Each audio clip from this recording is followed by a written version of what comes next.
Alors on démarre, on a un gros programme. Comment? On a. Qu'est-ce qu'il y a?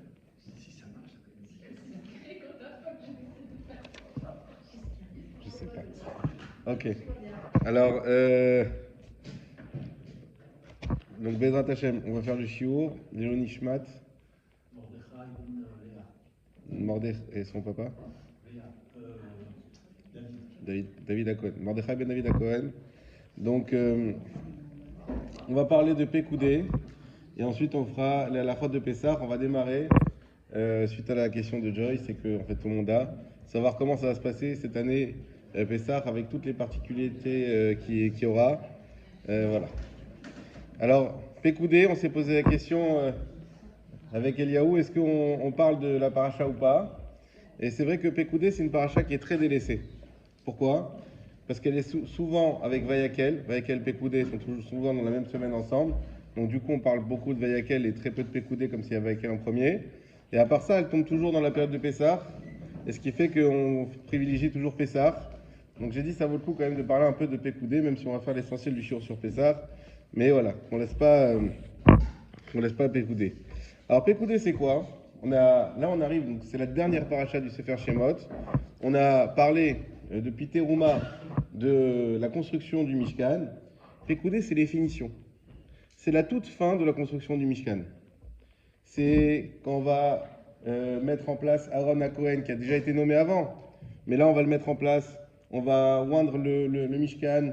La Shrinal va venir dedans. On va détailler un petit peu tout ça. Mais c'est toutes ces petites finitions. C'est l'assemblage du Mishkan, parce que tout a été construit. Ça a été construit comme un puzzle, tout de manière séparée. Ensuite, on a tout assemblé et on a érigé comme ça le Mishkan. Et on voit l'importance des finitions dans la vie. La finition, c'est ce qui peut différencier un chef-d'œuvre d'une œuvre banale. La finition, c'est là où on va voir est-ce que la chose, elle a quelque chose de particulier ou pas. Hein, souvent, quand dans les maisons, tout se fait, machin, etc. Tout est important, évidemment. Et quand on arrive à la finition, on va dire, ah, regarde, là il a laissé ça, et là on va dire, c'est pas un travail sérieux. Pourquoi? Ah, mais pourtant tout fonctionne. Oui, mais la finition, elle n'y est pas. Et ça, c'est un message important dans notre vie, mettre la finition. Souvent, on fait les efforts, on est motivé pour faire les choses, et lorsqu'on arrive à la fin, à la finition, on n'y est pas forcément. Par exemple, un jour, le mari va arriver, il va dire, allez, c'est moi qui fais à manger ce soir. Il fait tout, un super repas. Mais il laisse la vaisselle, la cuisine dans un sale état.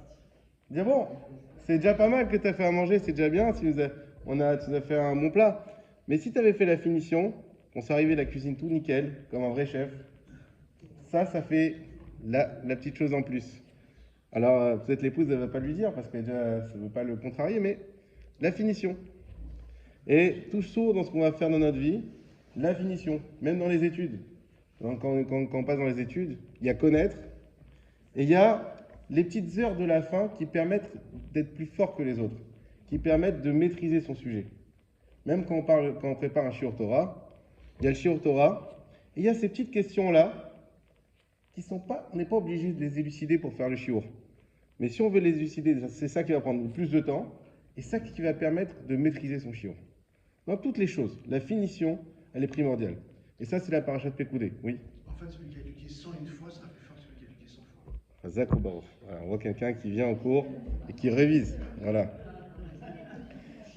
Maintenant, Pekoudé, littéralement, c'est les comptes. Qu'est-ce qui se passe ici? On va faire tout au début de la paracha tous les comptes de tout ce qui a été utilisé comme matière première pour le Mishkan. Et c'est extrêmement intéressant. Pourquoi? Mais parce qu'aujourd'hui, on peut vous dire combien a coûté le Mishkan. Est-ce que quelqu'un a une idée de combien, avec les valeurs d'aujourd'hui, en euros, combien a coûté le Mishkan? 1 million de shekels. 1 million de shekels. Donc 25 000 euros. 200 millions d'euros. 200 millions d'euros. C'est juste prix. Il a coûté le Mishkan qu'en matière première, sans parler de main-d'œuvre, etc. De toute façon, tout le monde travaille gratuitement, mais 70 millions d'euros. On a fait le calcul grâce à ChatGPT, c'est pas moi qui l'ai fait, mais 70 millions d'euros. Donc ça, c'est la valeur du Mishkan qui était le temple portatif. Avez-vous une idée de combien a coûté le premier Beth Amikdash construit par Shlomo? 1 million. 1 milliard. 1 milliard. 200 milliards. 200 milliards, sauf que là, il y avait une main-d'œuvre. Et il y a eu 50 milliards de main-d'œuvre. En plus. Est-ce que les chiffres que vous donnez ont une incidence par rapport à la Torah? Je ne sais pas. Comment ça veut dire 70, après 200, après 50? Tout est fait par rapport à ce qui est écrit dans la Torah. Justement, c'est ça qu'on a dit, c'est que dans la paracha, on a le détail, combien d'argent, combien d'or, combien de diamants, combien de cèdres, tous ces détails, combien de tissus pourpres, tout ça, on a des détails. Tout est dans la paracha, on l'a également pour Shlomo. Et pour finir, le deuxième Beth Amikdash, qui a été beaucoup moins luxueux, il a coûté 35 milliards, toujours en matière première. 35 milliards. Bon, c'est pour vous dire, si demain on devait construire un Beth Amikdash, il va falloir monopoliser toute la, toute la communauté, cette fois-ci, mais pour de bon. Voilà, donc ça c'était les comptes. Maintenant la question, à quoi ça sert de faire les comptes? Ben voilà, tout le monde a donné, on a construit. Alors nous, voilà, c'est sympathique. Aujourd'hui, on peut évaluer combien ça vaut un Beth Amikdash, combien ça vaut un Mishkan. Évidemment, on parle de valeur financière, parce qu'il y avait aussi le Mishkan, à part ça, c'est une pièce unique. Aujourd'hui, il n'aurait pas de prix, parce que ce sont des choses qui ont été faites avec toute la magie de l'époque et toutes les directives d'Hachem. Mais maintenant, la question, c'est de savoir pourquoi on fait ça. Pourquoi à l'époque, ils ont fait les comptes? Eh bien, pourquoi on a fait ça? Tout simplement parce que Moshe se devait de montrer patte blanche. Eh bien oui, on a 70 millions d'euros sur la table, on va être sûr que Moshe n'a pas pris un petit million pour lui sans que personne ne le voie. Et personne n'a rien dit à Moshe. Mais de là, les Chachamim nous apprennent, on a l'obligation de montrer toujours les comptes, même si on ne nous demande pas, parce que ne pas les montrer, ça éveille la suspicion, et c'est ce qu'on appelle l'otitian mirchol ifnei iver. On n'a pas le droit de mettre une embûche devant un aveugle.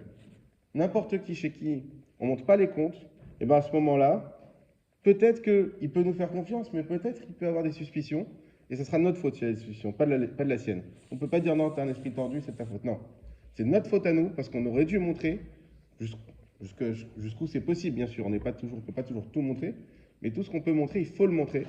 Et c'est pour ça que c'est important que quand on a des associations, quand on a, même dans les entreprises, il faut savoir tout montrer. Pour montrer aux gens, voilà ce qu'on a fait avec les sous, voilà comment ça s'est passé, voilà combien on en est. Et donc là, on apprend cette chose. Les Chachamim nous disent au point que si on emprunte de l'argent à quelqu'un, on doit l'écrire sur un papier. On ne peut pas emprunter de l'argent sans écrire. Dire non, mais entre nous, non. Même s'il y a un frère, même si c'est ton meilleur ami, pas de problème.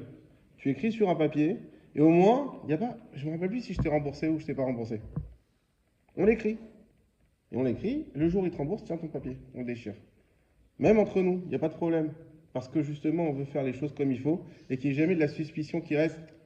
Peut-être que j'ai déjà remboursé, j'ai payé 2 fois et ça m'embête. Ou l'inverse.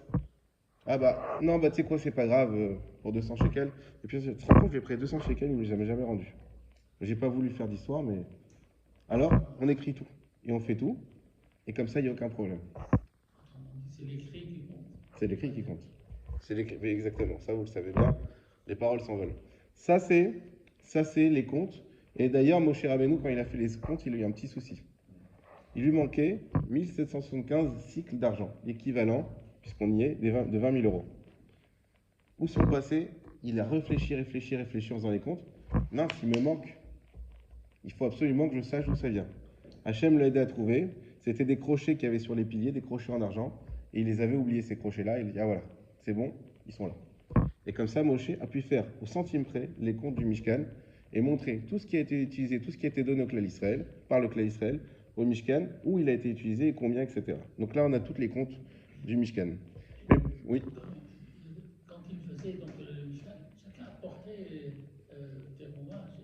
Alors, Kol Nediv Libo, on l'avait vu à l'époque de Teruma. Moshe a dit, tout celui qui veut, il donne. Oui, par exemple, oui, même des Verolot Techachim, Non, alors c'était, oui, effectivement, aussi on pouvait donner ces matières premières-là, mais c'est surtout de l'argent, et puis sûrement qu'ils ont pu acheter dans les pays avoisinants, merci. Mais c'était surtout de l'argent, Et l'argent qu'ils avaient, d'où ils avaient ça? C'est l'argent qu'ils ont récupéré en Égypte. En sortant d'Égypte, ils ont récupéré des très grosses sommes d'argent auprès des Égyptiens, qu'ils leur devaient du fait du travail qu'ils avaient fait pendant 210 ans, sans être payés. Donc ça, c'est le bilan économique et financier. Mais c'est pas tout, évidemment. Il y a aussi le bilan tout court. Parce que dans la vie, il faut faire des bilans. Le Messias Yeshari nous dit, chaque soir, il faudrait faire un bilan de sa journée.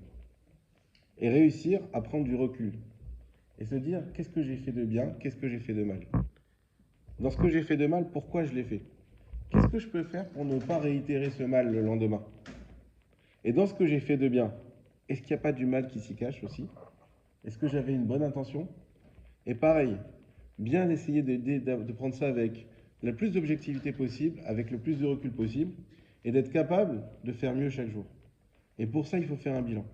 Dans la vie, il faut savoir prendre du recul. Si on avance tête baissée, à un moment donné, on peut se retrouver sur une falaise et tomber sans même s'en rendre compte. Il faut savoir prendre des moments de recul et combien le Yetzer Hara, il nous empêche de le faire. Puisqu'on est plein de soucis, plein de choses à faire, plein de déagotes, et on arrive, et effectivement, à un moment donné, on a du mal à prendre ce recul-là. Et donc, il faut faire cet effort, et Dieu, c'est pour ça qu'il a mis en place des temps. Ce Shabbat, ça sera Parashat HaChodesh également. C'est quoi Parashat HaChodesh? Parashat HaChodesh, c'est, on va rappeler la mitzvah qu'il y a eu du Rosh Chodesh. Cette mitzvah était la première mitzvah qui existait dans la Torah, d'où son importance primordiale, au point que Rashi nous dit que la Torah n'aurait pas, tout ce qui est écrit dans Bereshit n'aurait pas dû être écrit. Normalement, on aurait dû commencer par la mitzvah de Rosh Chodesh. Puisque c'est ça qui est important, ce sont les mitzvot, c'est pas l'histoire. La Torah, c'est pas un livre d'histoire, c'est un livre de mitzvot. Et donc, Rashi nous explique, après on avait déjà expliqué ça, on ne revient pas dessus, mais en tout cas, on voit l'importance de cette mitzvah de Rosh Chodesh. Et pourquoi maintenant on lit la Parashat HaChodesh? Parce que cette mitzvah-là était sur le Rosh Chodesh Nissan, le premier mois de l'année d'après la Torah, le mois de la naissance du clan Israël. Et donc, comme on va arriver la veille de Rosh Chodesh, le Shabbat qui est avant Rosh Chodesh Nissan, on rappelle cette mitzvah en disant le Parashat HaChodesh. Or, le Rosh Chodesh, c'est quoi? Le Rosh Chodesh, c'est un renouvellement. Et ce renouvellement, il est là aussi pour une prise de conscience et pour prendre du recul sur ce qu'on a fait. Le Shabbat, il est là aussi pour donner un tempo à notre vie. Imaginez-vous qu'il n'y avait pas de Shabbat.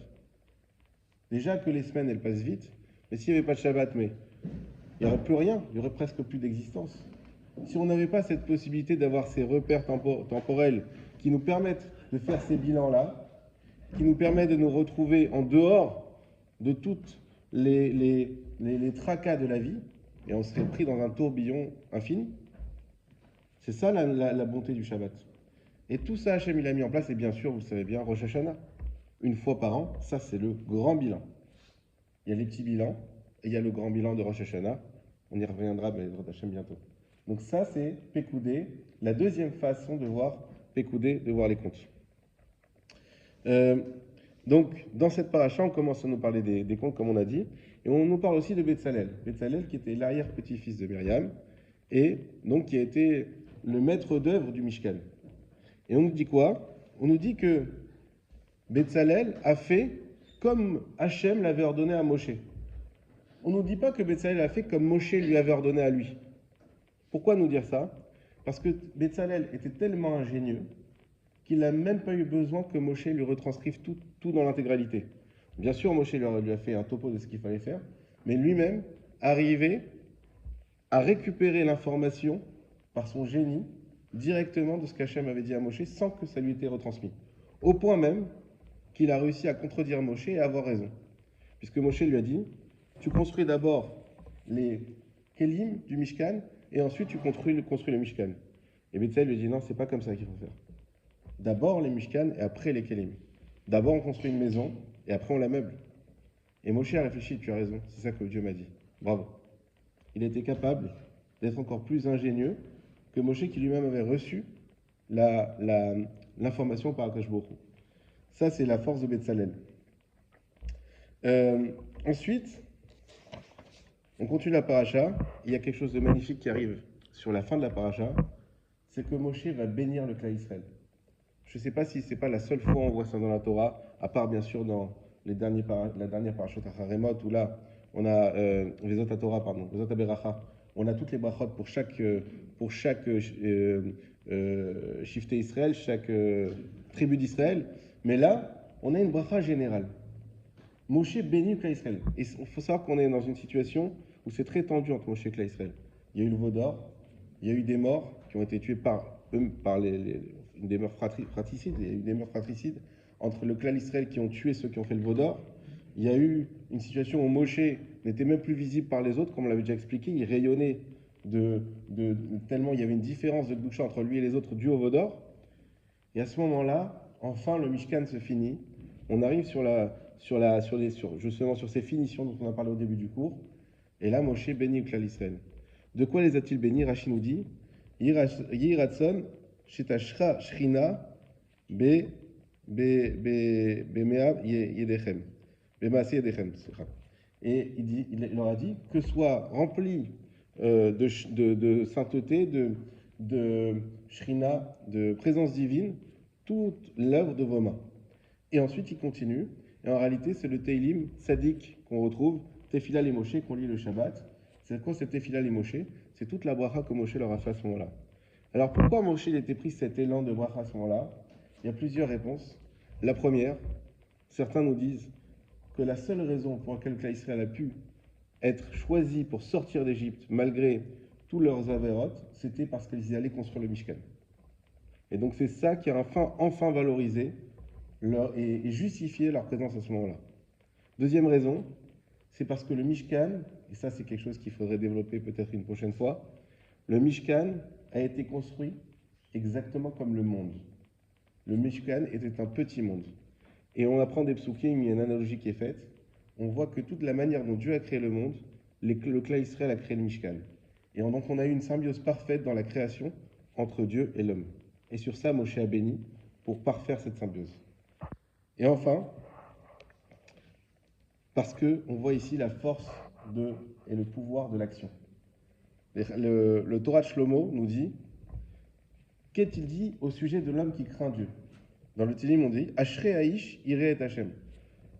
Loué soit l'homme qui craint Dieu. Donc on lui dit qu'il est loué. Mais qu'est-il dit au sujet de l'homme qui agit, qui fait une melacha? On parle de melacha parce que c'est la melacha qu'Hachem a aussi arrêté le Shabbat. Yagia kapecha ki tochal ashrecha vetovlach. Lorsque sont arrivées tes mains et que tu as pu manger, ashrecha, tu es loué, vetovlach, il te sera fait du bien. On a le tovlach en plus. Et on voit ici la force de la melacha, de l'action, mais pas simplement.